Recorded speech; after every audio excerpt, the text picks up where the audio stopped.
sinais e prodígios eram feitos por eles. O que é sinais e prodígios? Coisas sobrenaturais. Pessoas entrando, irmãos, de cadeira de rodas, parafraseando e sendo curadas pelo poder de Deus. Pessoas entrando com câncer, com AIDS, e ao entrarem na presença dos apóstolos, eles eram curados de maneiras sobrenaturais. E eles vão dizer que esses milagres aconteciam de maneira tão assim normais, para eles eram normais, que as pessoas projetavam os enfermos nas ruas para que quando Pedro passasse, a sua sombra, consegue ver a sua sombra aí? Para que quando a sua sombra se projetasse, as pessoas ficassem curadas.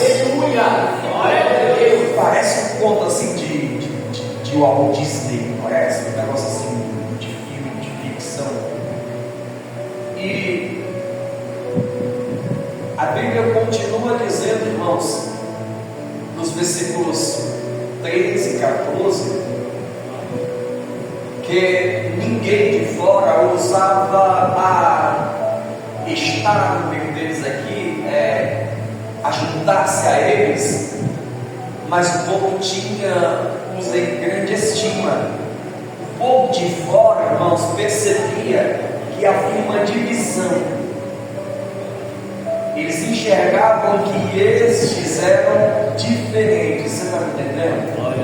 O aqui não se ajuntar não é uma forma de fazer apologia, a negar-se a estar com eles, como se tivessem fazendo acepção. Não é isso. Eles não se sentiam dignos de expor de fora, os ímpios não se sentiam dignos de estar no meio deles, porque enxergavam algo muito diferente deles, uma santidade não vista, causavam medo, respeito. Entende? Eu não sei se você se lembra de se já vivemos isto ou se você viu alguém já ter passado por esta experiência. Chegar alguém que você entenda, enxergue e compreenda que é tão santo que você tenha medo de se aproximar dele, ou de fazer algo que possa causar desapontamento a ele, por conta da santidade desta pessoa, você possa ter esse algo assim, mais ou menos, só para simplificar. Eles não se misturavam, não tinham a liberdade de estarem em meio a esse povo, porque sabia que esse povo era escolhido, chamado, um povo cheio de Deus. Aleluia. E o versículo que vai fechar, irmãos, é o 16, vai dizer assim: e todas as cidades circunvizinhas, ao ouvirem o que esse povo fazia, o que os discípulos faziam, levavam enfermos, atormentados de espírito, e eles eram curados. Esta é a igreja que eu queria colocar. Glória a Deus. Não, fala para mim, a gente. Eu quero viver isso. Meu Deus, eu aqui, Senhor. E aí você sai para fora, mendigo passando, enfermo passando, drogado passando, prostitutos, alcoólatras.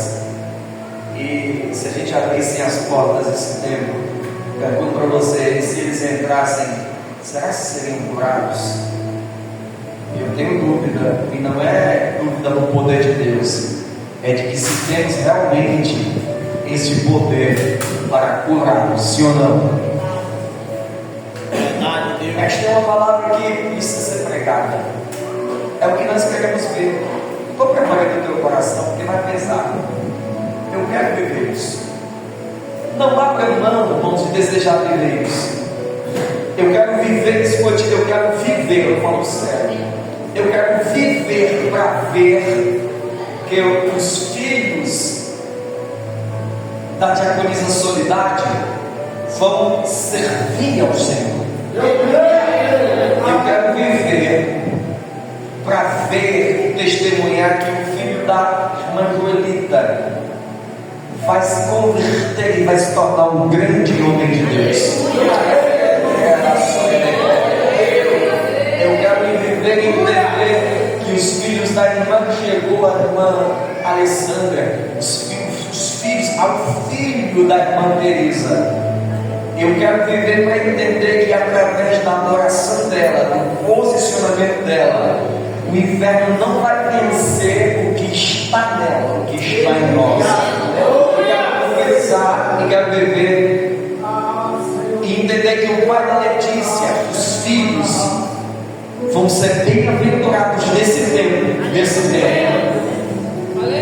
Eu quero viver para entender que as promessas que foram feitas para Maranata, elas vão se cumprir, e que estas cadeiras vão se tornar poucas para o povo que Deus está preparando para esse lugar. Esses dias aqui a esposa me pegou desanimada. Eu disse assim: olha, pastor, eu estou fazendo o que posso, estou fazendo o possível. Tudo que eu podia fazer, eu estou fazendo. Está nas mãos de Deus aquele lugar. Mas parecia que eu estava me preparando para explicar se não desse certo. Tem. Quando você está dizendo assim: eu vim até aqui, não dá mais para continuar. Se não der mais, que todos fiquem sabendo que eu fiz o meu melhor. E o Espírito Santo me contrariou e disse: você não está fazendo o seu melhor. É duro. Pastor, eu percebi, eu estava dizendo: não, olha, a gente tem lá 2 depósitos, e se realmente não der para pagar esse próximo, a gente negocia, a gente resolve. Eu estava fazendo planos para que se parasse, eu pudesse explicar e dizer: eu fiz o possível. Eu estava dizendo: estou fazendo o que posso. O Espírito Santo disse: você não está fazendo o que você pode. Eu me perguntei: mas o que preciso fazer mais? O Espírito Santo diz: faça mais. Não diga que vai parar, diga para você que você vai continuar, diga para você que você vai prosseguir, diga para você que o inferno não vai vencer você, diga para você que aquilo que está em você é bem maior do que aquilo que quer destruir.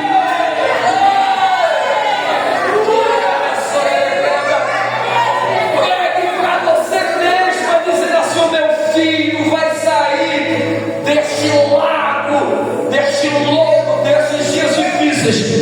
Pregue para você mesmo, dizendo: eu vou vencer. A minha vitória não chegou ainda, mas Deus está gerando ela. Eu sinto o Espírito.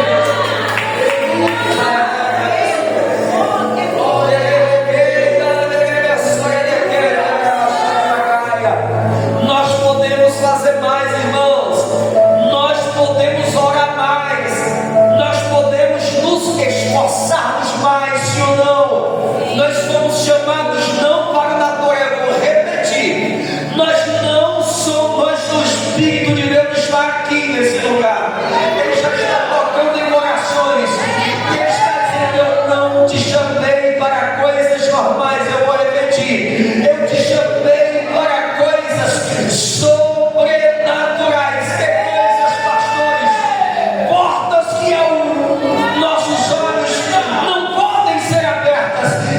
Está dizendo: eu abro portas, eu nem preciso de portas para te abençoar.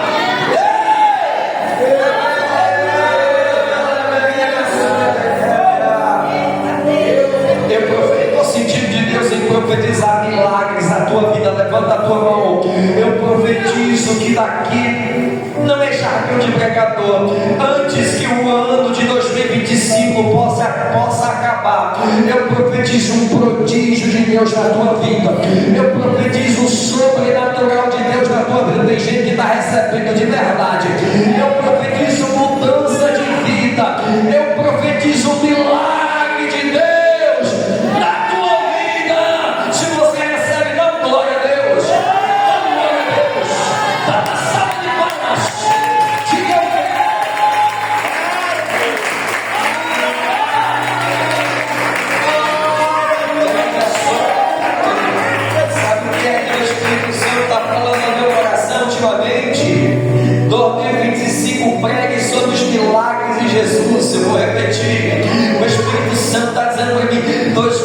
20:5, pregue sobre os milagres de Jesus e diga para você mesmo: eu também viverei os milagres de Jesus para a minha vida.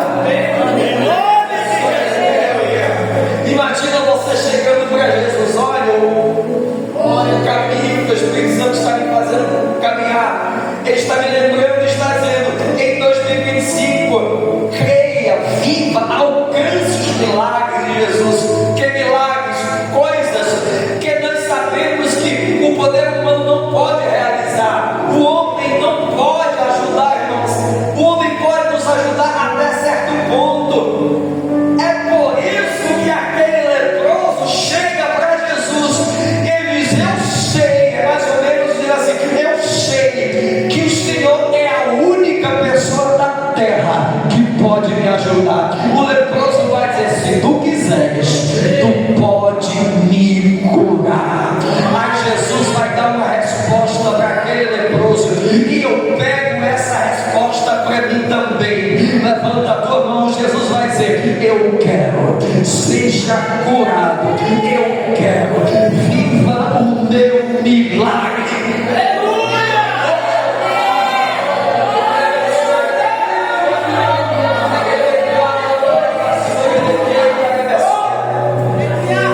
Imagina, irmãos, alguém lavando as redes a noite toda como Pedro. Você que trabalhou, que se esforçou, mas não consegue ver os resultados. Pastor, trabalhei em 2024, trabalhei em 2023, 2020, mas não consigo ver resultados. Você pode abrir os olhos espirituais e enxergar Jesus dizendo: deixa eu entrar no teu barco.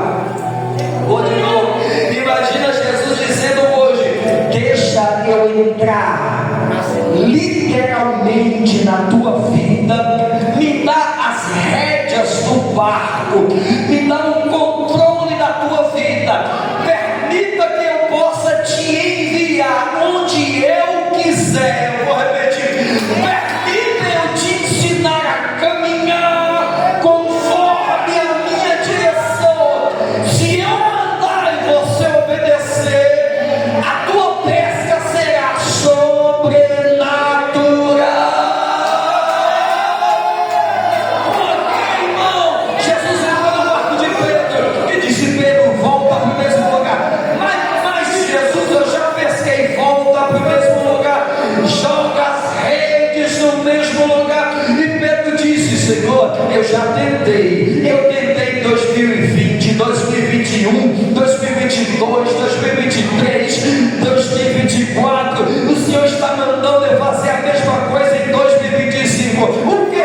Não sair da igreja do Senhor, continuar orando, jejuando, lendo palavra.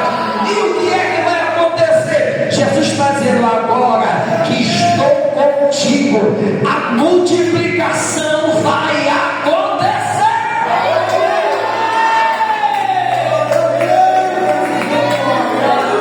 Eu fiz um banner novo, irmãos. A gente vai começar a usar aqui no culto da virada. Está escrito 2025, ano de colheita. Eu profetizo. Não, a gente já plantou demais, a gente já chorou demais, a gente já sofreu demais.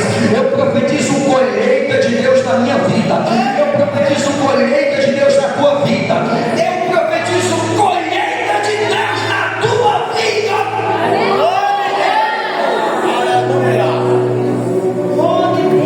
Pessoas que nós ajudamos e elas nos abandonaram, sejam elas ou outras, Deus vai levantar para nos abençoar. Escreve isso: pessoas que estendemos as mãos e viraram as costas para nós, viraram elas, mas o Deus a quem nos permitiu e nos mandou ajudar não vai nos largar. Eu profetizo: haverá colheita de Deus em 2025.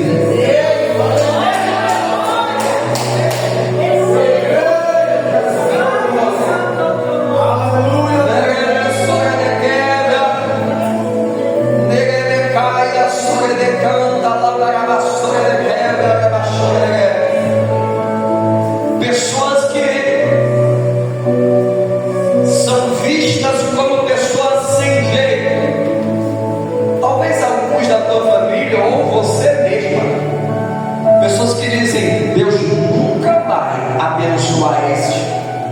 conta de erros, quedas, deslizes. E aí, Deus te dará uma oportunidade de observar. Deus está te dando uma oportunidade de observar Jesus nessa noite. Como quem, pastor? Como Zaqueu, que subiu em uma figueira brava, porque não conseguia enxergar Jesus por conta da sua estatura. Mas Jesus olhou para ele, alguém que todo o povo unânime nunca imaginava que Jesus pudesse pousar na sua casa. Aleluia. Jesus está dizendo assim: Zaqueu, pode descer, eu já te vi, hoje mesmo eu vou para a tua casa com você. Quem recebe? Estavam dizendo, ele não merece, ela não merece, já fez muita coisa errada. Aí Jesus está dizendo: vou pousar na tua casa hoje, abre a tua mão, vou entrar de mãos dadas com você hoje.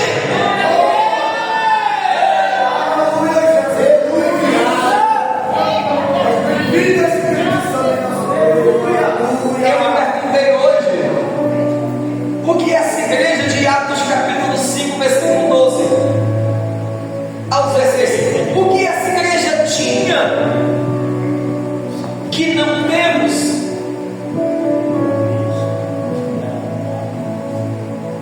O que essa igreja tinha que não temos? O que eles faziam que não fazemos? Por que é que esses milagres não acontecem mais nos dias de hoje? Eu quero, é só eu que quero. Eu profetizo que no quintal da tua casa Deus vai te usar e milagre vai acontecer. Eu profetizo que lá no teu trabalho, irmãos, alguém vai olhar para você e vai dizer: eu vejo a presença de Deus em você. Eu profetizo que Deus vai te usar como Deus usou aquela menina lá em 2 Reis capítulo 5, que estava na casa dele, na mão, o leproso general da Síria, e a menina cativa, escrava, mas cheia de Deus. Eu vou repetir: a menina estava escrava, cativa, mataram seus pais, derrubaram a sua igreja, mas ela estava cheia, arrepiou os cabelos agora. Ela não tinha igreja, irmãos, para adorar, não tinha irmão perto dela, acordando e profetizando. Ela estava largada, irmãos, mas a Bíblia diz que um dia ela vai até a sua patroa e vai dizer assim: ah, se o meu Senhor estivesse em Israel, saberia que lá tem profeta de Deus. Talvez Deus possa te usar lá no teu trabalho para dizer para alguém que está enfermo, cansado, querendo tirar a própria vida. Talvez você seja levantado lá e você possa dizer: ah, se você conhecesse o poder do meu Deus lá na igreja Maranata, ah, se você tivesse um dos cultos que o meu pastor Carequinha prega a palavra, ah, se você tivesse e pudesse frequentar um culto dos quais a gente pula, a gente roda, a gente glorifica, a gente profetiza, a gente entra cansado, mas sai renovado pelo poder de Deus. Ah, se você estivesse lá, você saberia que ainda tem profeta nessa terra.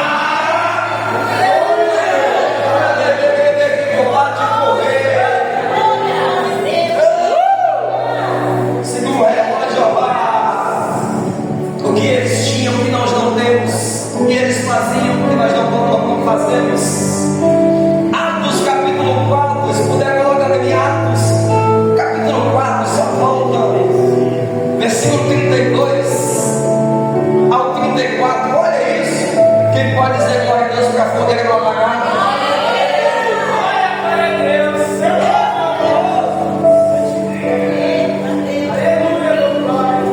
E era o coração, isto é, antes de acontecerem prodígios e milagres.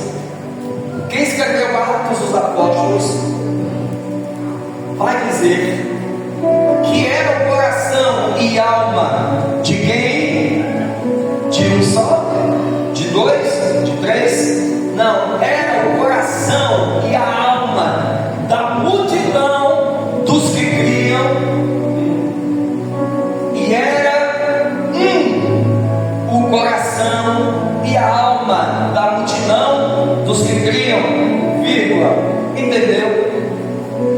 E era um só, toda a multidão, irmãos, todos os corações das multidões dos que criam, era como se fosse um só. E ninguém dizia que coisa alguma do que possuía era sua, vai beliscar a nossa costela. E ninguém dizia que coisa alguma do que possuía era sua própria, mas todas as coisas lhe eram comuns. Próximo. E os apóstolos davam com grande poder testemunho da ressurreição do Senhor Jesus. E em todos eles havia abundante graça. 34. Não havia, pois, entre eles necessidades. Não havia entre eles necessitada ou necessidade alguma. Ou necessidade alguma, não é verdade? Não havia, que apertou aqui esse projetor, mas está certo. E não havia, pois, entre eles necessitado algum, porque todos os que possuíam herdades ou casas, vendendo-as, traziam o preço do que fora vendido e o depositavam aos pés dos apóstolos. Bom, tem muita gente que até nos dias de hoje não compreende esses versículos, acha que os discípulos vendiam tudo e depositavam os pés dos apóstolos. Estas pessoas que vendiam as suas casas eram pessoas que tinham muitas casas em abundância. O que se tem que entender aqui, irmãos, é que isto foi voluntário. Não venda a tua casa se não existe no teu coração um sentimento puro, cordial, espiritual. Esta referência é para que possamos entender que eles não mediam esforços para que os seus irmãos não pudessem viver com necessidades. Compreende? Glória a Deus. O que essa igreja tinha que nós não temos? O que esta igreja fazia que não fazemos? Você tem uma ideia, irmãos? Como a Bíblia diz assim que o coração de todos era como um só, é que para eles tudo o que possuíam na terra era comum. Todas as coisas para eles eram comuns diante do Cristo que eles criam. Para entender, porque agora vai dar uma mexida na mão, vai passar batido talvez se você não prestar atenção. A Bíblia vai dizer que todas as coisas diante do Cristo que eles criam eram comuns. Cristo, irmãos, colocado diante de qualquer riqueza ou bem mundano se tornava comum. Eu acho que você não entendeu. O Cristo para eles era tão extraordinário que casas, carros, fazendas, bens, perto da comunhão e da salvação eram comuns. Você não entende, pastor? Tanto fazia para eles, irmãos, não faria diferença ofertar 50, 100, 1000, 50 mil, tudo para eles não tinha valor suficiente para comparar com Cristo ressuscitado.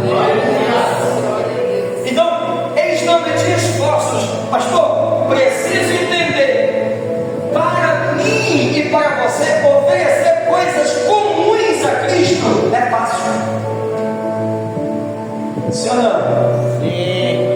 Oferecer coisas comuns fáceis. O que é comum? É você vir apenas de domingo. O que é comum? É ofertar R$5. Mas para mim não é comum, e nem para você que está em todos os cultos da igreja. Para você e para mim não é comum ofertar nesse tempo de necessidade R$500. Diz que agora é só exemplo. Só exemplo. Fala para mim que é comum. Não é, não é.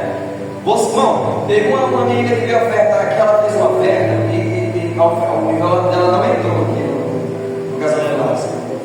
Não foi comum. Os obreiros olharam para mim assim, olhou para a oferta, olhou para mim. Tipo assim, essa oferta aí não foi comum. É verdade. É sério, mas para eles todas as coisas eram comuns. Eles estavam dizendo: nada que nós temos consegue comprar, se comparar ao nosso Senhor e Salvador. Então, por que é que a graça superabundava? Porque para eles, irmãos, não era grande sacrifício dividir o que eles tinham para matar a fome dos seus irmãos. Aleluia.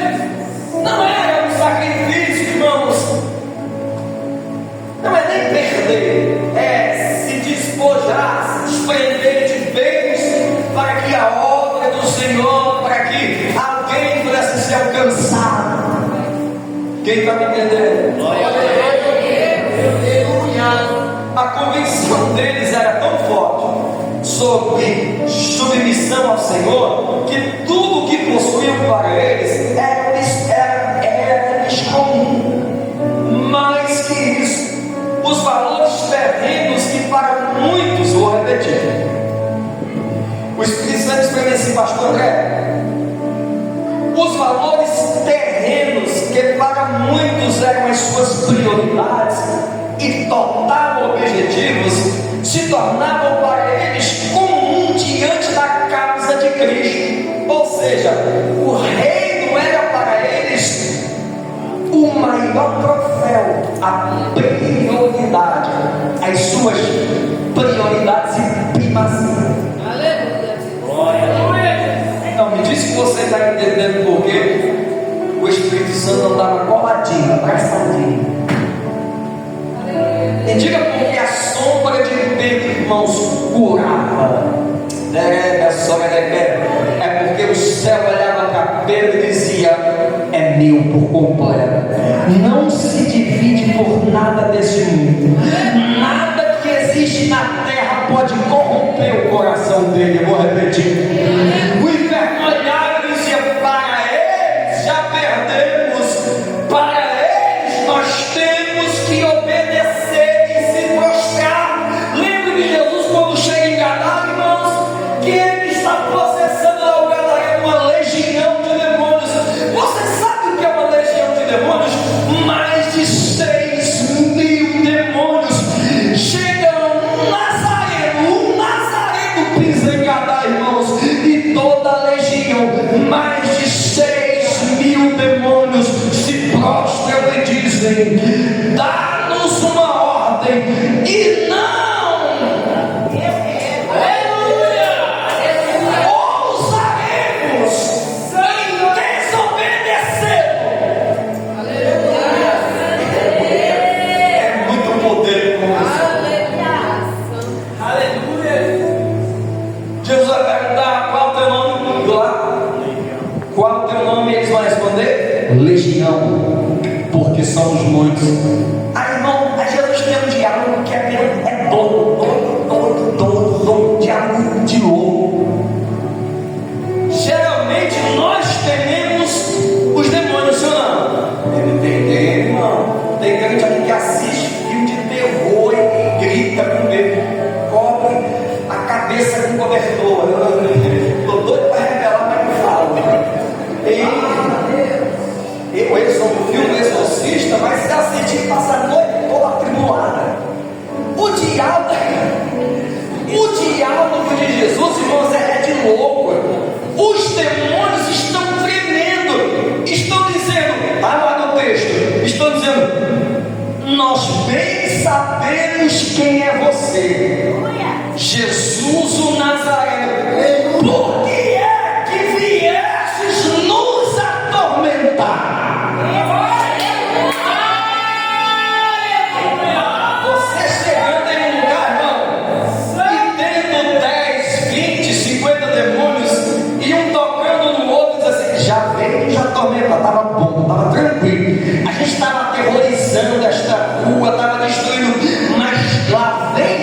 nos atormenta.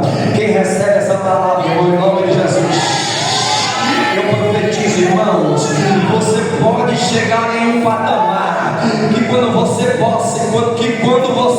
entrar dentro do ônibus, se tiver demônio ali para destruir, para matar, para roubar, vai dizer: deu errado para nós. A gente tem que pegar as nossas malas, as nossas bagagens, as nossas tramas, a gente tem que bater em retirada, porque chegou alguém que tem a semelhança do Cristo vivo. Eu vou repetir: porque chegou alguém que tem a semelhança do Cristo vivo.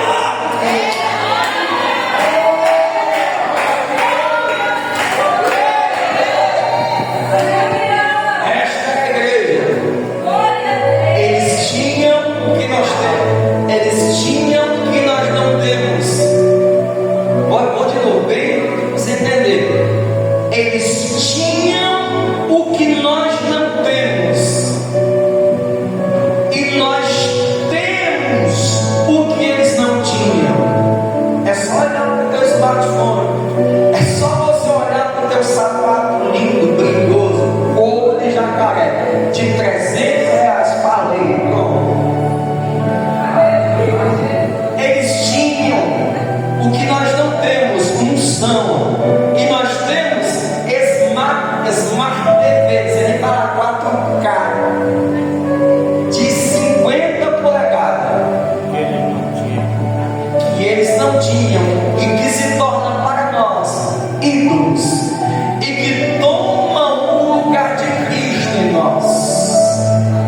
Você sabe, irmãos, os grandes avivadores, estude sobre eles: Billy Graham, John Wesley, Spurgeon, irmãos, que sacudiram o inferno e ganharam milhares de vidas para Cristo. A história diz que eles oravam nada menos que 3 horas por dia, todos os dias oravam 3 horas por dia. Tem um grande avivalista ainda no Brasil, irmãos. O nome dele é Pastor, esqueci o nome dele, meu Deus, Espírito Santo de Deus, Pastor Hernandes. O filho dele conta que ele ora todos os dias 3 horas por dia. O filho dele conta, irmãos, que um dia que foram viajar para outra cidade, para uma cruzada evangelística, o filho dele, irmãos, acordou um pouco mais cedo, em quartos diferentes. O filho dele disse que foi pegar, irmãos, um café da manhã para o seu pai. E quando ele entrou no seu quarto, irmãos, das 6 ou 7 da manhã, ele não conseguia olhar para o rosto do seu pai, porque brilhava como a face de Moisés brilhava no Antigo Testamento. Pastor, por que é que o Senhor está dizendo isso? Ainda é possível se tornar crente como os nossos pais na fé. Ainda é possível acontecer prodígios e milagres nos dias que vivemos. Pastor, não entendi. O nosso Cristo ressuscitado continua o mesmo. Ele ainda está no nosso meio, caminha no nosso meio. Ele quer que possamos viver milagres e prodígios como o povo viveu em outro tempo.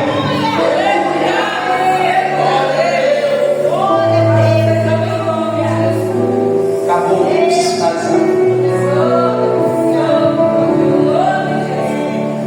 Quem já orou aqui 10 minutos assim,